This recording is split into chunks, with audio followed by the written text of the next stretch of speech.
El cuidado de la salud es un aspecto fundamental del bienestar humano. Cuando pensamos en el bienestar de la persona, no solamente lo pensamos para el momento presente o actual, sino que el hombre siempre tiene que proyectarse y mirar una prospección de futuro, mirar al futuro. El hacer la vida requiere unas condiciones especiales, porque la vida es un don, requiere un equilibrio armónico. Este equilibrio que produce bienestar en la persona es lo que origina fundamentalmente que el hombre mantenga un equilibrio, no solamente orgánico, sino también racional y mental. Hacer equilibrio supone y hacer una organización y un orden psicofísico supone un compromiso para la persona. El primer ejercicio recomendado es el movimiento. El movimiento relaciona la mente con el organismo.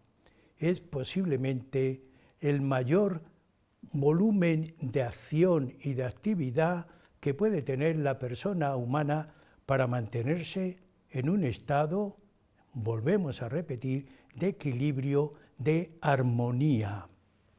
Cuando hemos pensado en estas cuestiones, cuando hemos ordenado ideas para transmitirlas, Huellas de nuestro tiempo ha pensado, ¿cuidar el cuerpo? Es importante. Cuidar el cuerpo que tenga relación armónica con la mente también es importante. Por ese motivo, hoy les vamos a ofrecer un título muy atractivo. Cuidar el cuerpo, pero para aliviar el dolor.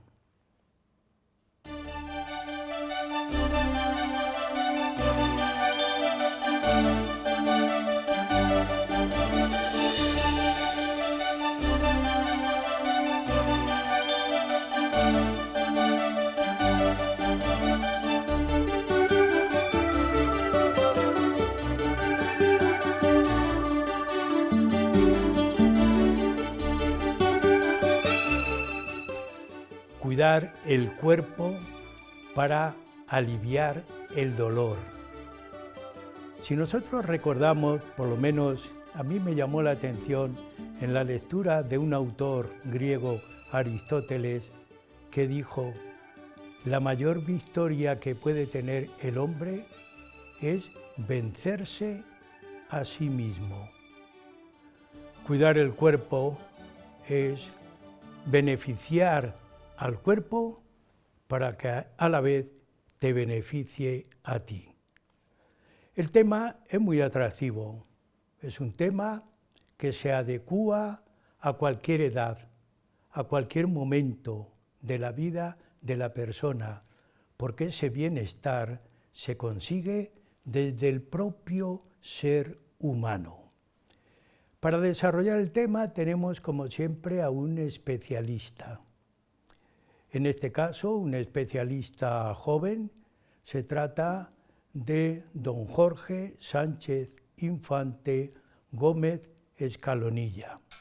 Como siempre, le damos la bienvenida por estar en el programa, por haber acudido a nuestra llamada al programa y por apoyarnos en estas ideas de cuidar la salud, cuidar el cuerpo, relacionar cuerpo y salud. Lo tiene que hacer un especialista, no lo puede hacer ningún aficionado. Por ese motivo tenemos a don Jorge con nosotros. Es doctor en Ciencias de la Salud en los 2 grados de Fisioterapia y también de Ciencias del Deporte. Es un estudioso fundamentalmente de temas que tienen relación con lo corporal, lo deportivo, pero también con la edad del hombre.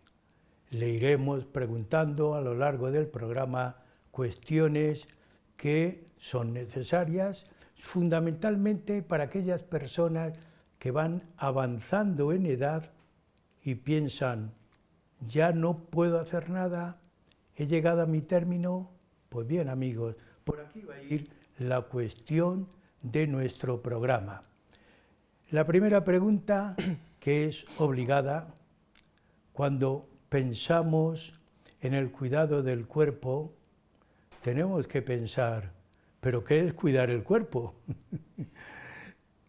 ¿Qué es cuidar el cuerpo? Jorge. Buenas a todos. Lo primero, agradecer la invitación al programa y el tratar sobre todo esta temática tan importante.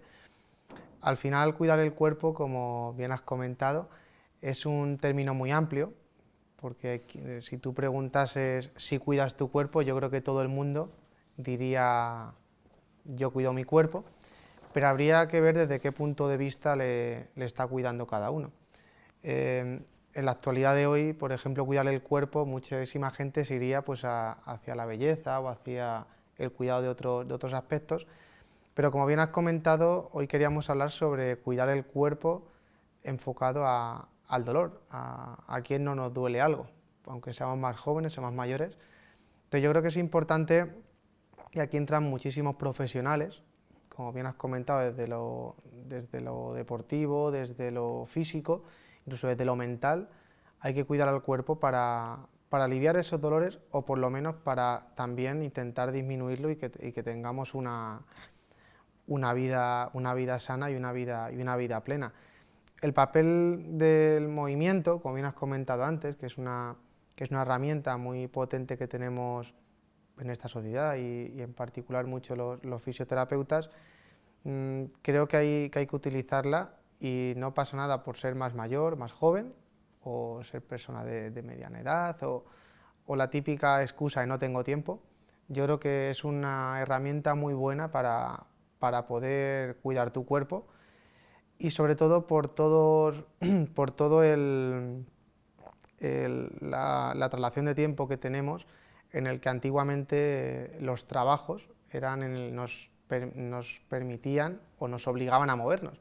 Entonces simplemente antes por trabajar tú te movías. Entonces el hecho de que ahora esos trabajos hayan evolucionado, que no decimos que esté mal, hace que ciertas patologías o ciertos dolores que antes no teníamos, ahora los tenemos por la palabra llamada sedentarismo, que sería falta de actividad física.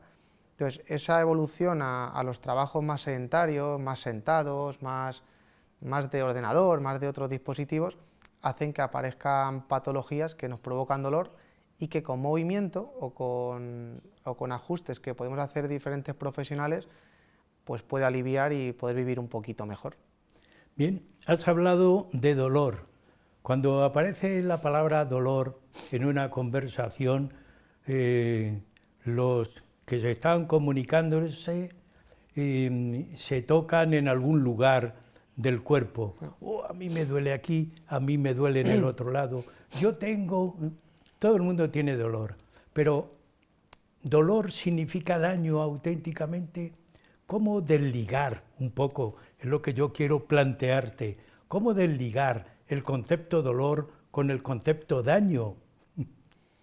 Sí, esto es un concepto que se tiene en la sociedad, también por desconocimiento también por estigmas del pasado. Al final, el tener dolor, como bien has comentado, no significa tener daño. Hay veces que nos duele una parte del cuerpo, normalmente te puede doler una rodilla y al final, como has comentado, pues tú te tocas la rodilla, dices, me duele la rodilla. Lo que intentamos hacer los profesionales de la salud, el fisioterapeuta, el médico, otros profesionales, intentamos ver el origen de ese dolor, el por qué te duele.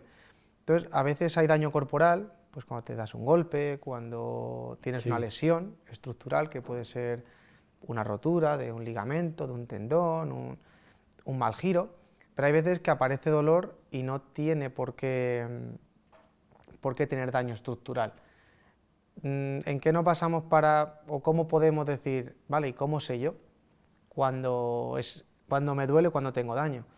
Hay que asistir al especialista, evidentemente, pero al final se basa, o desde la fisioterapia intentamos que la propia persona conozca su cuerpo, es decir, que escuches a tu cuerpo. Al final tu cuerpo te está hablando. Muchas veces cuando nos vamos a poner malos, tú unos días antes dices, sí, ya lo sabía yo que estaba, pues el movimiento tú conocer tu cuerpo, que el movimiento te ayuda a conocerlo, hace que puedas más o menos conocer el por qué te viene este dolor, si tengo un daño estructural, y cuando evidentemente vas a un especialista, pues como hemos ido todos, te pueden hacer pruebas como una radiografía, una resonancia magnética, pero que no tiene por qué estar ligado con el dolor.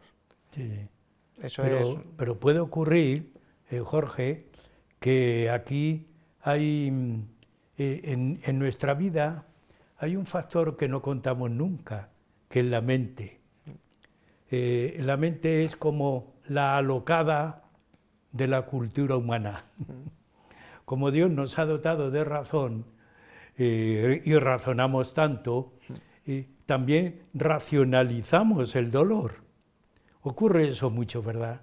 Sí, bajo mi punto de vista, el dolor, siempre que tenemos un dolor, el dolor sube hacia la corteza cerebral, hacia la mente. Es decir, nosotros cuando nos quemamos con el fuego, nos tiramos un pellizco, por ejemplo, tenemos receptores que lo que hacen es enviar al cerebro que está doliendo o que estás teniendo un estímulo que es doloroso.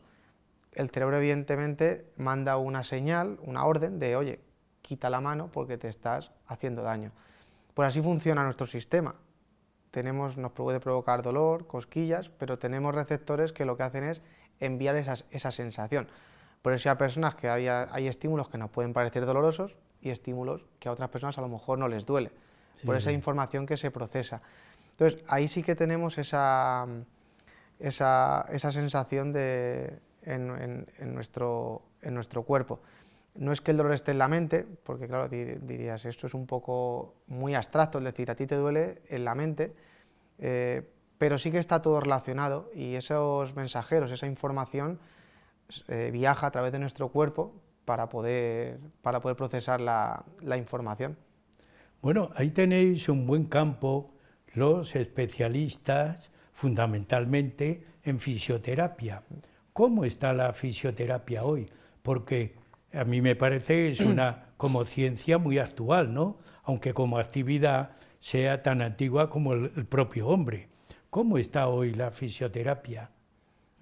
La fisioterapia, y yo creo que muchísima gente que nos pueda ver, rara vez va a haber alguna persona que todavía no haya acudido al fisioterapeuta por algún dolor.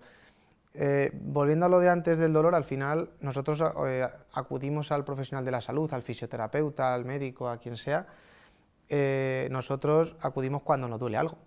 Entonces, el principal objetivo que tenemos los fisioterapeutas es aliviar el dolor, con las numerosas técnicas que estudiamos, que tenemos. La fisioterapia a día de hoy ha evolucionado mucho, es una disciplina muy joven, no es de las disciplinas a nivel de ciencias de la salud muy antigua, pero ha evolucionado muy rápido. Es decir, ha evolucionado desde años atrás con herramientas de trabajar con nuestras manos, que al final es nuestra mayor herramienta, el poder sentir, el poder tocar al paciente, a herramientas novedosas como aparatos que han aparecido en los últimos años y que nos reciclamos y estudiamos para intentar ayudar al paciente todo lo posible, y hasta herramientas tan antiguas como el movimiento o el ejercicio, que es una herramienta muy potente, que a veces el paciente es quizás reticente a decir, me duele el hombro, haz ejercicio, dice, yo voy al fisio, yo me tumbo, tú cúrame. Y ese concepto es, los fisios no curamos, sino que ayudamos al cuerpo a que se cure por sí solo o a que vaya a esa mejor sensación. Entonces la fisioterapia de hoy en día creo que es una disciplina muy bonita, que es muy vocacional, porque trabajamos en clínica para tratar a todos los pacientes que quieran venir, estamos en los hospitales, trabajando en las UCIs, trabajando en todos los servicios médicos que hay, y yo creo que es muy vocacional, muy bonita, y que cada vez tenemos más herramientas y más conocimientos a través de la investigación para poder ayudar a todos los pacientes y a todas las personas que acudan a nosotros. Es decir, que además de las manos, también hay aparatos que ayudan. Hay muchos aparatos que ayudan. Aquí hay diferentes fisioterapeutas, diferentes opiniones de fisioterapeutas, porque al final cuando van apareciendo instrumentos, van apareciendo aparatos que son muy potentes, que vienen muy bien, son complementarios a las técnicas que tenemos. Yo siempre digo que los fisioterapeutas tenemos muchísimas herramientas y el buen fisioterapeuta tiene la habilidad de elegir la herramienta que tiene que utilizar para poder ayudar al paciente. A veces caemos en el error de cuando aparece una terapia nueva, yo creo que esto es en todas las disciplinas, no solo en salud, de irnos a esa terapia porque es muy novedosa, las personas compran más o les gusta más que le trates con lo último. Ha salido esto, he visto en la televisión que este aparato hace... Pero yo soy reticente a eso, aunque hay que utilizarlo, porque necesitamos investigar qué hace, qué no hace y qué efectos tiene en la salud. Y en este aspecto yo creo que el tocar con nuestras manos, el utilizar el movimiento y el complemento de todo lo que va saliendo nuevo, creo que es lo que hace esta profesión a día de hoy, yo creo que muy potente y que todo el mundo, o la mayoría de las personas, yo creo que a los fisioterapeutas nos tienen una estima de decir, me duele algo, voy a preguntar al fisioterapeuta, cosa que hace 20, 30 años, me acuerdo pues, de mis abuelos, pues no iban al fisioterapeuta. Y ahora, en cambio, las nuevas generaciones, las personas que vivimos ya en esta sociedad, creo que conocen ese papel y creo que es muy importante para aliviar el dolor. Me ha llamado mucho la atención cuando comentábamos y hablábamos que tú tuviste, diríamos, la fuerza de hacer una investigación y lo expresaste en una tesis doctoral. Y a mí me llamó mucho la atención uno de los aspectos y títulos que yo no había oído nunca, el punto gatillo miofascial. Y yo cuando leí la expresión me quedé un poco sorprendido. Claro, luego el comentario se puede relacionar con una punción seca o con la acupuntura, y yo me quedé allí confusamente. Acláranos, ¿qué es punto gatillo? Empecemos por ahí. Pues sí, yo vamos, cuando acabé los 2 grados y me fui especializando, todos los fisioterapeutas normalmente te vas especializando en lo que te gusta, en lo que quieres aprender un poquito más. Por motivación y al final también por familia, al final te motivan a hacer la tesis doctoral y empecé a investigar cogiendo antecedentes de investigadores que habían hecho cosas sobre el punto gatillo y la punción seca. El punto gatillo al final es una condición clínica, es una parte que tenemos en el músculo que se puede alterar y al alterarse provoca dolor. Es decir, ese punto gatillo, para que nos entendamos, es como cuando nos tocamos una zona dolorosa y notamos que está durito y que provoca dolor. Pues eso se podría definir un punto gatillo como un nódulo, como una especie de dureza palpable y que provoca dolor. Es decir, luego esto tendríamos que, si hablásemos a nivel bioquímico, fisiológico, tiene mucho recorrido, porque ya se ha demostrado pues, que en esos puntos hay sustancias de dolor, sustancias de inflamación, con lo cual alteran propiedades del músculo. Con lo cual, ¿puede un punto gatillo, por ejemplo, en el cuello provocar dolor en la cabeza? Sí, es decir, muchas personas que tienen dolor en la nuca, dolor en la ceja, dolor en la parte de la cabeza, tratando este punto gatillo se puede mejorar ese dolor de cabeza, o tratando un punto gatillo a nivel lumbar pueden mejorar un dolor de espalda. Entonces, ese punto gatillo a la hora que puede sonar un poco, cuando estamos fuera de ciencias de la salud, te llama la atención, te dices cómo se llama algo punto gatillo miofascial, pues es un punto gatillo que es un punto doloroso y miofascial porque viene del músculo. ¿Cómo se trata ese punto? Sí. ¿Cómo nosotros tenemos herramientas, normalmente manuales, para poder valorar si el punto gatillo existe?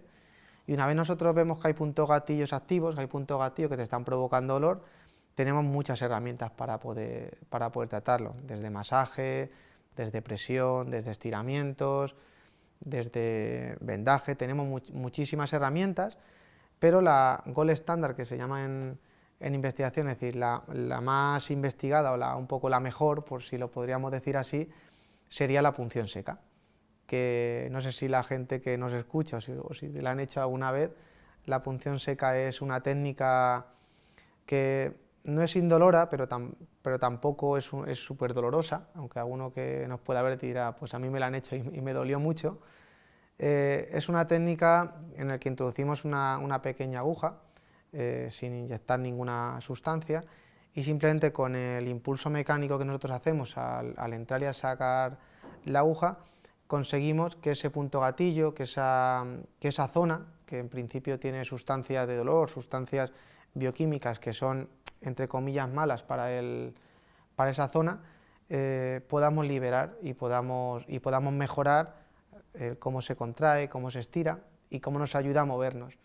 Entonces hay personas que quizá no se mueven porque tienen dolor, y como tienen dolor no se mueven, entonces tenemos que intentar aliviar el dolor para que se muevan y que podamos intentar que esas personas con el movimiento alivien el dolor ellas solas. No me muevo, me duele, voy al fisioterapeuta, me lo soluciona de una manera aguda y luego me sigo sin mover. Entonces yo siempre digo que el punto gatillo miofascial es como una condición clínica que hace que no te quieras mover porque te duele. Tú te levantas con dolor de cabeza y a nadie le apetece hacer nada. Le apetece quedarse tumbado o trabajar y llegar de trabajar y descansar. Entonces, cambiar esa condición clínica hace que nos apetezca más movernos, y si nos movemos y estamos mejor, seguimos moviéndonos. Entonces, dentro de que el punto gatillo es un concepto amplio, y un poco para que lo entendamos, la punción seca luego es la herramienta que tenemos los fisioterapeutas más investigada o más demostrada que funciona para tratar estos puntos. Es decir, ¿tiene algo que ver con la antigua acupuntura o no? Sí, lo has comentado. Las agujas de punción seca y acupuntura son similares, es decir, la acupuntura cambia un poco en el mango. Sobre todo, no es que sea lo mismo ni que sea muy diferente, simplemente lo que cambia es el enfoque que se utiliza. La acupuntura viene de la medicina china, y la medicina china tiene otro enfoque, es decir, no te trata a lo mejor el dolor, la sustancia bioquímica que tienes, sino que ellos trabajan. Además estuve hace unos meses en China y nos lo explicaron así.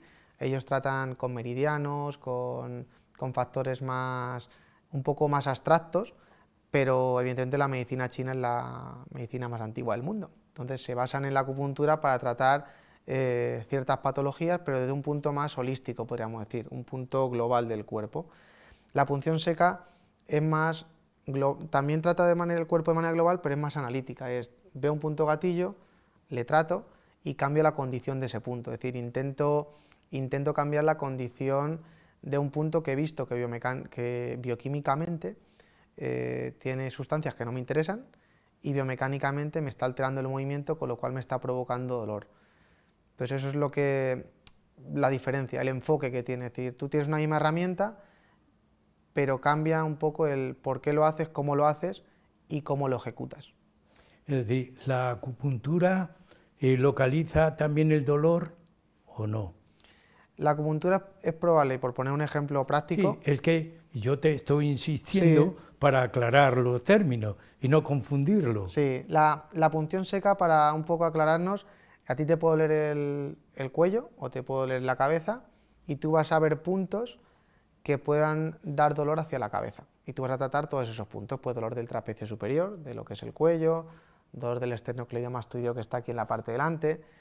En cambio la acupuntura te va a decir, te duele el cuello, y a lo mejor te está poniendo una aguja aquí en la mano, porque el meridiano X, que yo no he estudiado acupuntura, pasa por medio del cuerpo y acaba en la mano. Entonces te van poniendo agujas a través de sus bases fisiológicas o de sus bases más prácticas. Ellos son más clínicos que a nivel de ciencia, y en base a eso ellos te ponen agujas en diferentes sitios. Por eso se utiliza la acupuntura, pues, o la han utilizado en otros ámbitos, pues para dejar de fumar, para ansiedad, es decir, tienen un concepto más holístico, más de te duele la cabeza y te pongo aquí una aguja. Ellos tienen quien la haya estudiado, pues seguramente que pueda... Entendemos fisiológicamente lo que supone, pero aquí es donde está localizado el dolor. Eso es. Nosotros, por ejemplo, si te duele la rodilla, Sí. depende de lo que sea, es decir, si no hay un punto gatillo, tampoco vamos a hacer punción seca donde no tengamos que hacerla. Pero, por ejemplo, si te duele la rodilla en la parte externa, los fisioterapeutas estudiamos puntos, que son puntos gatillo, que provocan dolor referido, es decir, un punto a lo mejor en lo que es la pierna, en la musculatura, puede dar dolor referido a la rodilla. ¿Qué hacemos los fisioterapeutas? Estudiamos los puntos que pueden provocar dolor a la rodilla. Cuando viene un paciente con dolor de rodilla, ¿cómo aliviamos dolor? Tratando los puntos que pueden provocar ese dolor de rodilla. Entonces, nosotros tenemos una base más, aparte de, a mi parecer, más científica, más localizada de lo que es ese dolor, aunque luego tratemos diferentes zonas, es decir, no es que vayamos solamente a donde duele, tenemos que ver de dónde proviene el dolor, pero a nivel de alivio de dolor, a nivel agudo, sí que nos vamos al punto doloroso. Sí. Bueno, parece que tenemos claro lo que es el punto gatillo y también tenemos claro que en esos momentos no desanimarse, pero acudir al especialista que nos puede ayudar, en este caso el fisioterapeuta. Bueno, pues llegamos a la mitad del programa. Yo estoy embelesado, no porque me vaya a dedicar a la fisioterapia a partir de hoy, pero sí a preocuparme al dolor hay que combatirlo, que eso es un principio, pero a lo mejor con otros medios que no sean los medicamentos, que esto también puede ser un mensaje que nosotros enviemos a quien nos ve en el programa. Amigos, estamos en el programa Huellas de nuestro tiempo, hoy con un tema clínico-médico, un tema humano. El cuerpo y la mente tienen que formar un todo único psicofísico, pues no lo rompan, pero descansen y sigan con nosotros.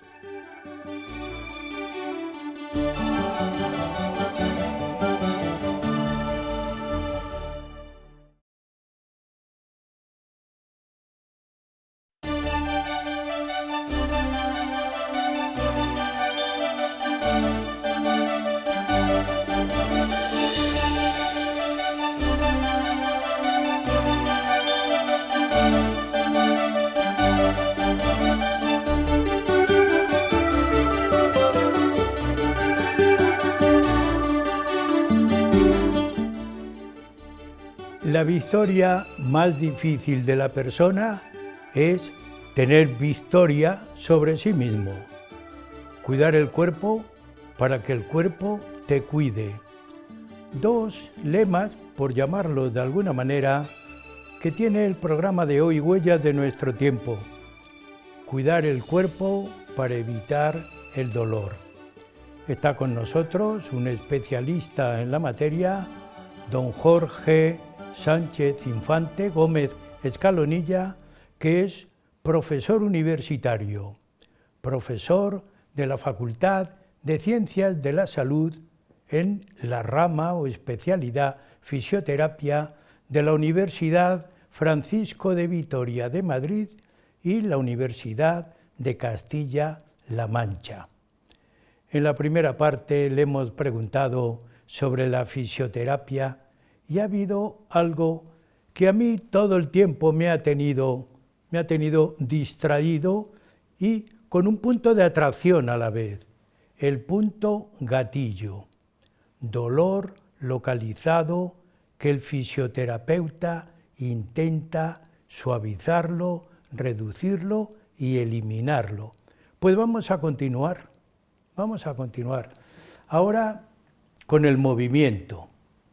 Antes con manos, con punciones, pero ahora, ¿qué podemos decir del movimiento? Necesario para el fisio, necesario para localizar el dolor, calmar el dolor. ¿Qué importancia tiene el movimiento? Pues siguiendo un poco con el hilo del anterior, del dolor, del alivio del dolor, el movimiento al final es una herramienta o al final es como un estilo de vida, podríamos decir, muy antiguo. Nosotros cuando tratamos los fisioterapeutas, por ejemplo, hemos hablado de la punción seca, de otras herramientas, intentamos cambiar una condición clínica, pero el movimiento es la clave para que el paciente o la persona pueda tener esa mejora, por así decirlo.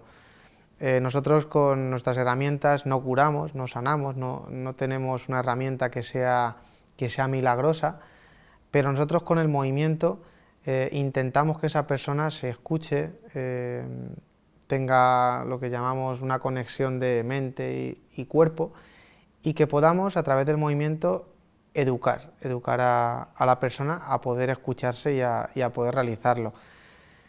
Es una herramienta muy antigua, porque al final, y creo que lo he dicho antes, cuando uno va a un fisioterapeuta y te duele el hombro, te duele la espalda o el cuello, lo que menos quiere es muévete.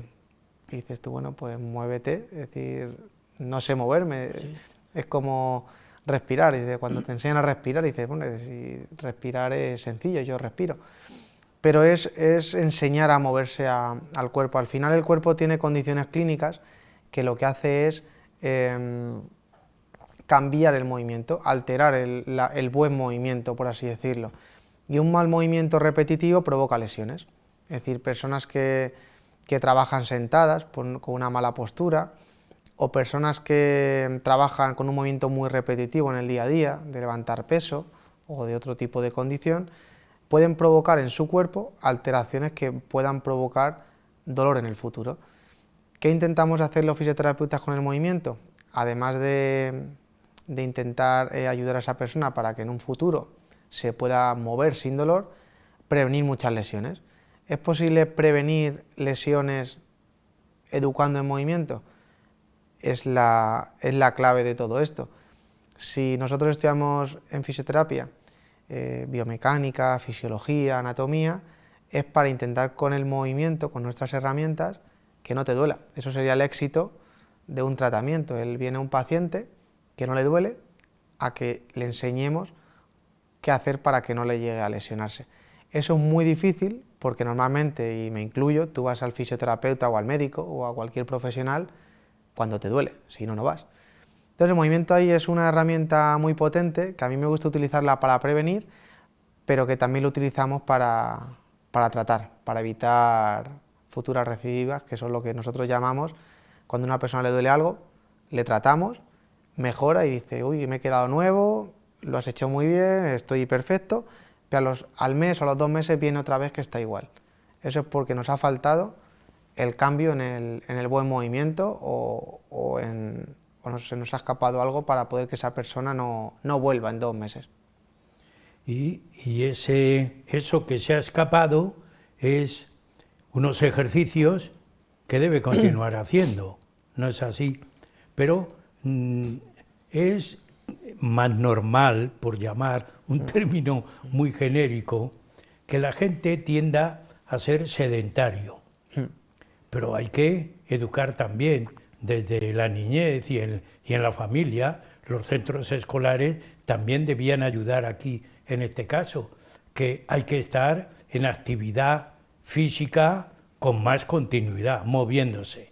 No hace falta correr, no hace falta llegar a conseguir una marca, pero lo repetitivo diario, según tus consejos, son muy adecuados y necesarios. Sí, cuando nosotros hablamos de movimiento, y es como has comentado, a educar en movimiento, educar en actividad física. Ahí, por ejemplo, en el colegio o en las actividades que hacen los niños en las extraescolares, en diferentes deportes, y cada vez más somos más sedentarios sin quererlo. Yo siempre pongo el mismo ejemplo, tonto. Antes, para tú cambiar el canal, tenías que levantarte a cambiar el canal. Ahora tienes un mando. Antes, para ir a ver a tu vecino, a tu amigo, tenías que salir de tu casa y andar. Ahora puedes con un WhatsApp, con el móvil, enseguida decir qué tal estás. Eso hace que nos seamos de base más sedentarios, solamente porque la sociedad no te exige moverte para conseguir algo. Luego ya viene el tema del deporte, es decir, la gente que practicamos deporte, que no practica deporte, que que ahí entra más mi otra rama, que es más de graduado en ciencia del deporte, la parte del deporte, de qué es sedentario y qué no, según los minutos que hagas de actividad a la semana o al día, que también está descrito qué es una persona sedentaria. La persona que no se mueve, lo recomendado por la OMS. Pero aparte de eso, es educar en movimiento. Es decir, yo creo que antes no entrenábamos tanto o no hacíamos tanto deporte como ahora. Y eso es porque aparecen patologías que, como he dicho antes, los trabajos que tenemos ahora son muy diferentes a los que había hace 40, 50 años. Entonces hace que ese sedentarismo, que esos trabajos que tenemos que nos exigen menos movimiento, nos provoquen patologías que antes no existían o que antes había en menor medida. Entonces necesitamos ese movimiento, esa actividad física, para prevenir ciertas lesiones que sabemos que si un trabajo hace movimientos repetitivos lesivos o un trabajo muy sedentario, sabemos perfectamente, o está descrito, qué patologías tiene más probabilidad de poder generar. Y esas patologías, ¿qué van a provocar? Dolor. Y cuando provoquen esas patologías dolor, es decir, de un movimiento repetitivo o un sedentarismo de 10-15 años, te va a provocar una condición clínica, un dolor, que es probable que revertirlo sea complicado. Entonces, el título de hoy, que es aliviar dolor, es intentar revertir esa situación de dolor. Y sin movimiento no podemos conseguirlo. Es decir, por mucho que investiguemos, por mucho que tengamos herramientas, creo que no daremos con la herramienta que digas, tú no te muevas, que te voy a curar todo. Sí, sí. Y entonces es así, es una pescadilla que se muerde la cola. Si tú tienes dolor y no te mueves, no te preocupes, que te va a doler más. Y así, entonces hay que intentar prevenir y antes de curar. Pero y después. ya hay alarmas a través de los medios de comunicación. Yo, que suelo leer la prensa, a través de los medios de educación ya están haciendo llamadas de atención sobre la repercusión que está teniendo la inmovilidad, fundamentalmente en los niños, del móvil, en este caso del aparatito, en el cuello, ¿verdad? Y esto es alarmante, eso es para preocuparse. Claro, siempre nos han dicho los mensajes, y esto es de hace muchísimos años, si no te mueves eres sedentario, con lo cual vas a generar pues obesidad, por ejemplo, que es una enfermedad, una patología que al final conlleva una patología metabólica que te va a afectar a todo el organismo, no solamente a que estés un poquito, tengas más grasa o menos, sino que el tener una obesidad, un índice de masa corporal alto, no es que te veas más obeso o menos obeso, es que te va a afectar a tu salud, no es que sea una... Pero como has comentado ahora mismo, por diferentes cambios en la sociedad, como el móvil, que todos lo tenemos y estamos así con el móvil, hace que podamos tener ciertas patologías, por ejemplo en el cuello, que antes no había. El hecho de estar en una flexión de cuello continua de nuestras cervicales bajas, que es la parte baja de la cervical, hace que podamos generar una rectificación.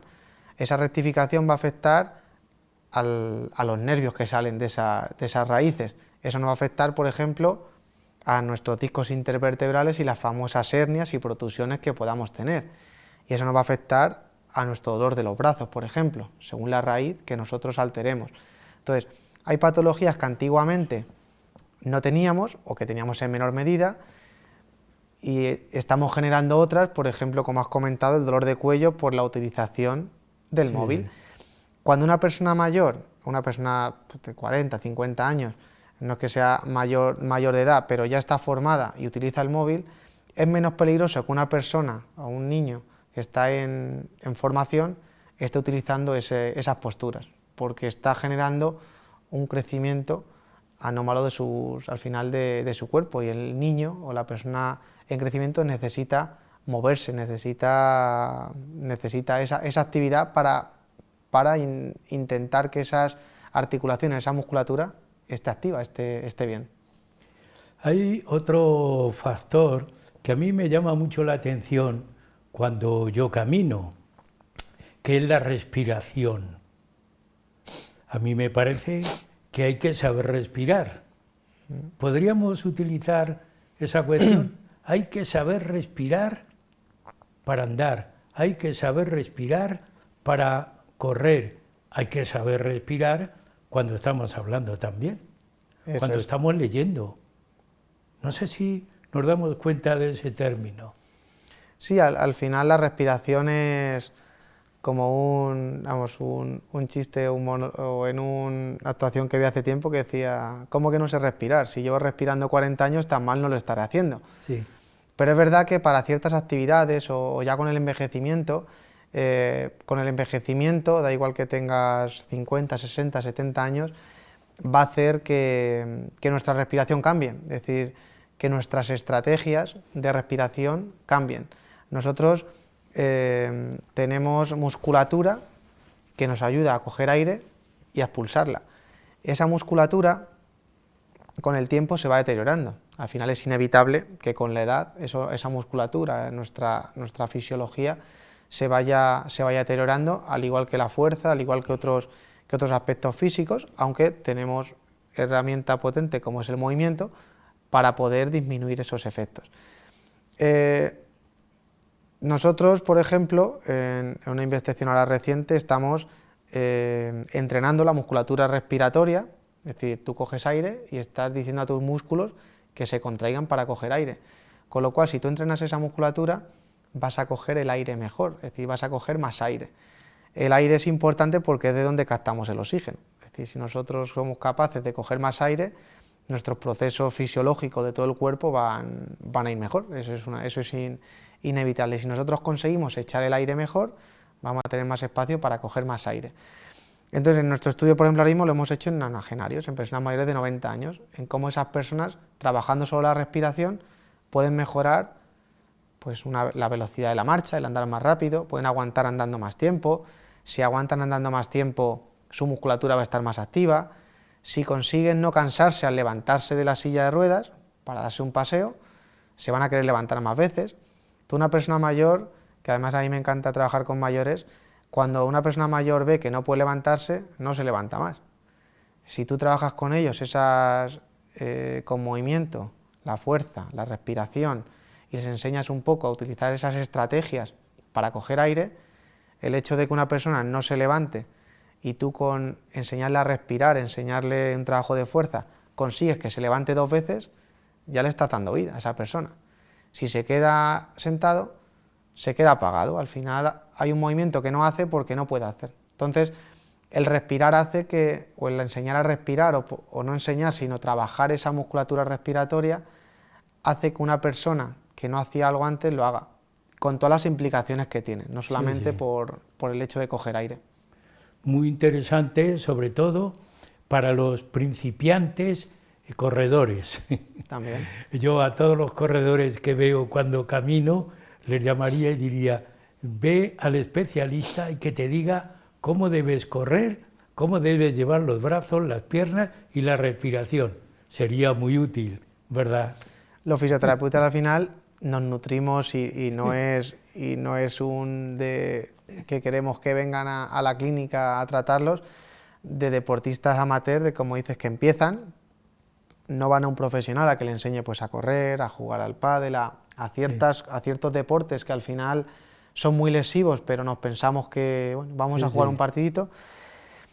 Y entonces, yendo al profesional, pues te puede enseñar a estas estrategias, cómo respirar, cómo en los brazos, qué calentamiento hacer para no lesionarte, para no provocar. Pero también a los mayores, ¿eh? Sí, a los mayores. Porque también. los mayores van a gimnasia, van a esas sesiones que dan. Pero a mí me parece que eso, en lugar de denominarlo gimnasia, aunque sea adaptada a, debían cambiar primero el nombre y segundo los ejercicios que hacen para enseñarles también al mayor a no ser sedentario, a respirar, a andar, a moverse, erguido, que también, bueno, perdóname que me estoy metiendo en tu... Es que estos temas me preocupan por ser mayor y también por opinar sobre el tema tan importante que es el mundo de hoy, tan sedentario.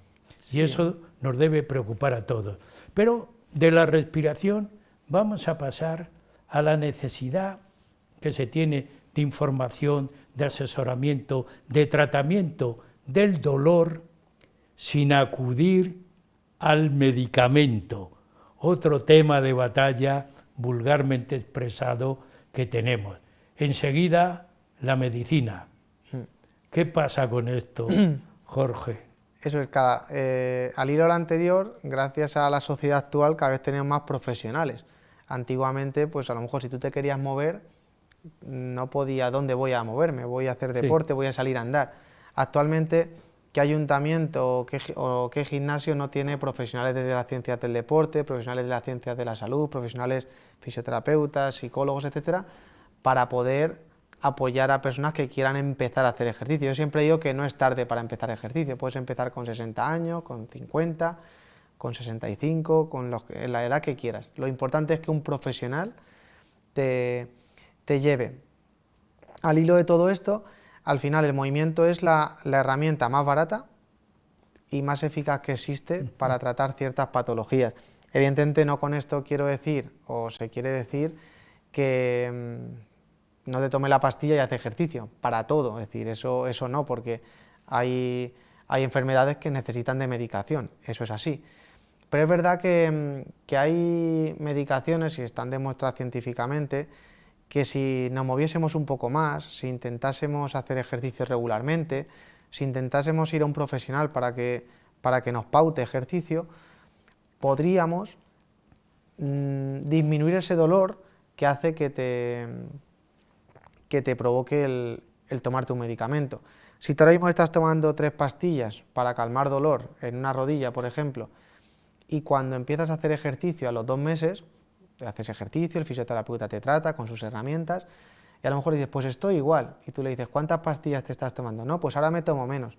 Estás consiguiendo reducir el medicamento con los efectos secundarios que un medicamento tiene, porque al final todos los medicamentos, por muy buenos que sean, tienen unos efectos secundarios en el organismo.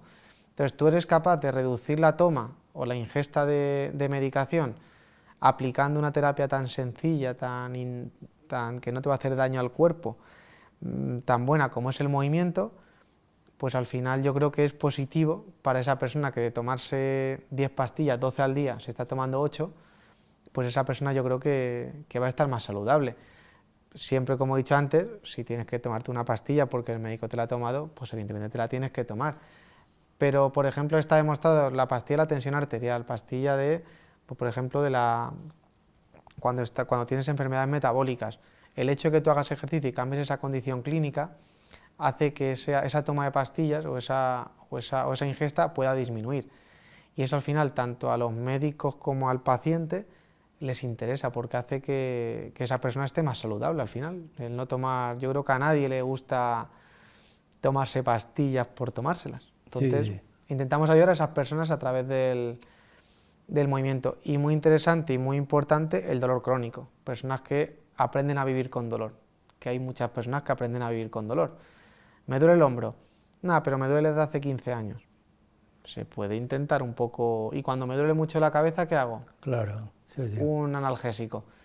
Pues tú tienes que. El mensaje para esas personas es: intenta aliviar el dolor, primero con el movimiento, para no esa ingesta grande de medicamentos que tienes. Eso me hace pensar en la siguiente cuestión que te voy a plantear. Cuidar el cuerpo para que el cuerpo te cuide a ti. Y aquí aparecen 2 primos hermanos sin querer, la mente y el cuerpo, porque el hombre es una unidad psicofísica. ¿Cómo influye la mente en el cuerpo? Y a la inversa. Es decir, cuidar el cuerpo para que el cuerpo te cuide a ti. Aquí hay un hermanamiento, queramos o no queramos. ¿Cómo va por ahí la fisioterapia? Eso es, al final hay que tomar el cuerpo como un todo. Cuerpo físico con la mente. Al final nosotros evidentemente no somos profesionales de la mente, no somos psicólogos, no tenemos esa formación, pero yo sí que he conocido a fisioterapeutas que son psicólogos y me han dado envidia de cómo ellos pueden afrontar todo esto, porque evidentemente tanto a una profesión como a otra le falta la otra parte. Por eso en salud el trabajo multidisciplinar es muy importante. Al final una persona que pueda tener una depresión, que pueda tener una ansiedad, que pueda tener estrés en el trabajo o estrés en su día a día por no saber manejar ciertas situaciones, no porque no tenga falta de tiempo o una situación que no sepas manejarla, puede hacer que provocar dolor. Es decir, no tienes que haber hecho nada para que te duela el cuello, simplemente haber tenido un día malo, un día de estrés. Entonces, eso, el poder manejar mentalmente esas condiciones estresantes, hacen que puedas combatir el dolor, no solamente con un masaje, con un estiramiento, con una técnica como la punción seca, que hemos hablado antes. ¿Puede generar un problema como el estrés un punto gatillo? Puede generar el estrés un punto gatillo. Es decir, al final, esa condición de cuerpo-mente hace que el cuerpo influya en la mente y que la mente influya en el cuerpo. Por eso tenemos que tener estrategias y tenemos que intentar cuidar a nuestro cuerpo para que el cuerpo nos cuide a nosotros. Si yo soy bueno con mi cuerpo me va a responder bien. Eso es así. Es decir, si tú al final a tu cuerpo sabes lo que le viene bien, el cuerpo te va a decir, pues yo también te voy a intentar cuidar y vas a estar bien. Por eso es importante, yo creo, y los fisioterapeutas, yo por lo menos intentamos, por mi parte, tratarlo así, el cuerpo como un todo. El que tratamos personas, no patologías. Yo no trato un hombro que tiene una calcificación, por poner un ejemplo. Trato a un hombre, a una mujer, que tiene un dolor en el hombro y que tiene una calcificación, con lo cual tienes que tratar a la persona, no a la lesión, que eso es, creo que, muy importante. Estamos ya en la última parte del programa y también conviene, aunque sea muy sencillo, ofrecer algunos consejos a las personas que dicen, yo es que no me muevo, como antes decías, hay que enseñar a moverse. Ejercicio sencillo para moverse cada día, para no ir ni a especialistas de gran especialidad, ni a especialistas más sencillos, pero tú solo te puedes hacer consejos, algunos consejos. Pues como consejo al final es, a nivel global, es moverse, y de no ir a ningún especialista que te diga que tomas porque no lo necesitas. Lo importante es no tener una posición muy mantenida, es decir, tú no puedes estar 5 horas sentado en una silla. Las recomendaciones, por ejemplo, que sean a los oficinistas o a las personas que se tiran mucho tiempo sentadas, que están mucho tiempo sentadas, es que cada 15-20 minutos se levanten. Al cuerpo no le gusta estar estático, al cuerpo le gusta moverse. Entonces, pequeños hábitos hacen grandes beneficios, hacen grandes cosas. Entonces, el pequeño hábito, por ejemplo, de en vez de coger el ascensor, andar por la escalera, hace que esa musculatura se esté moviendo, hace que la respiración aumente, que la frecuencia cardíaca aumente, hace que el cuerpo se esté adaptando a una condición de subir escaleras. El hecho de tú estar sentado, ahora mismo que llevamos un rato sentado, y el levantarte, hace que esa musculatura esté activa. El hecho de no coger peso, por ejemplo, sin flexionar las rodillas, que eso es una cosa muy típica, hace que tu espalda no sufra. El hecho de intentar, pues, oye, pues tengo que ir a comprar el pan a 500 metros, voy con el coche y aparco en la puerta. Hombre, pues puedes darte un paseo. Y eso no solamente porque te diga que muscularmente te viene bien, sino que es que a nivel mental te viene bien. El hecho de que te dé el aire, de que respires aire fresco, de que puedas pensar otras cosas. Entonces, al final, no es haz este ejercicio que es perfecto para que no te duela el cuello. No, muévete, intenta en esta sociedad ahora mismo en la que estamos y que caemos todos, de coger el coche para todo, de coger el ascensor, vivimos en una vida muy, muy estresante y no nos paramos a decir, oye, pero mi cuerpo necesita moverse, ¿por qué antepongo todo a moverse? Entonces, yo creo que los pequeños hábitos, el cambiar ciertas cositas que nosotros hemos cambiado de hace 20 años ahora, hace que podamos estar mejor y que probablemente no hace falta ir a un especialista para que te diga, no cojas el ascensor, vete por la escalera. Por ejemplo, un pequeño hábito. Una última cuestión que ya casi como resumen de todo lo que llevamos dicho. Aquí ha aparecido en el programa una ciencia, la fisioterapia, que está englobada en las ciencias de la salud como tal. ¿Qué futuro tiene? Porque todo lo que nos has expuesto y hablado es una ciencia, diríamos, muy humanizada, ¿verdad? Muy metida en la persona, muy apoyando a la persona. ¿Qué futuro tiene la fisioterapia?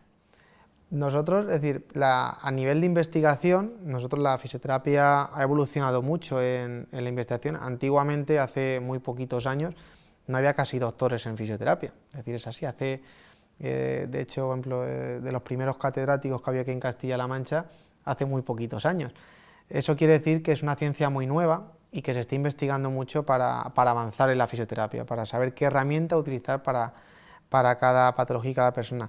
Pero una herramienta muy fuerte que tenemos los fisioterapeutas y que creo que no hay que perder en este mundo de la inteligencia artificial, de todo lo artificial, de no llamarnos por teléfono sino escribir un WhatsApp, la parte humanizadora. Al final muchos profesionales dicen que a los fisios nos envidian porque tocamos a las personas. El hecho de tener un contacto humano, un contacto físico, ya te crea un vínculo. Nosotros cuando tratamos a una persona un dolor, no solo hablamos con ella, sino que la estamos tocando y eso es algo muy personal. Entonces, en esa parte, nosotros tenemos la ventaja de que tenemos una parte humanizadora, es decir, como he comentado antes, tratamos con personas, no con un hombro. Entonces, ahí nosotros generamos estrategias o una actividad empática para ponernos en lugar de la otra persona. Es decir, nosotros, por ejemplo, como he dicho antes, la fisioterapia es una actividad muy vocacional. Y más allá de que yo que trabajo en el hospital muchos años, el hecho de que una persona le trates en el hospital, que no se pueda mover, y que tú la trates y que la veas andando, aparte del orgullo que te siente eso, o de la gratificación que tiene, yo creo que es muy importante luego la parte humanizadora de estar con esa persona acompañándola. Más allá de las herramientas que salgan, que habrá que utilizarlas, herramientas que todavía están por salir, que van a ayudarnos, pero sin perder esa parte. Es decir, si la fisioterapia pierde la parte de acompañar a la persona, de ser humanizadora, de intentar estar con el paciente, de intentar enseñarle, y nos centramos solamente en este instrumento quitador de cuello, te lo pongo. Si nos centramos en eso, perderemos mucho. Entonces yo creo que el futuro de la fisioterapia va a ser mejores herramientas, pero manteniendo esa parte nuestra que nos... Jorge, muchas gracias por haber estado en el programa. También a ustedes agradecerles, como siempre, que nos siguen. Y don Jorge es uno de los últimos doctores que han ingresado en la Cofradía Internacional de Investigadores de Toledo, porque también hay que remozar las entidades. Continúa estudiando, continúa trabajando y hasta el próximo programa. Y también a ustedes, síganos, porque cada semana un tema y un nuevo hacer y una nueva ciencia. Hasta el próximo programa.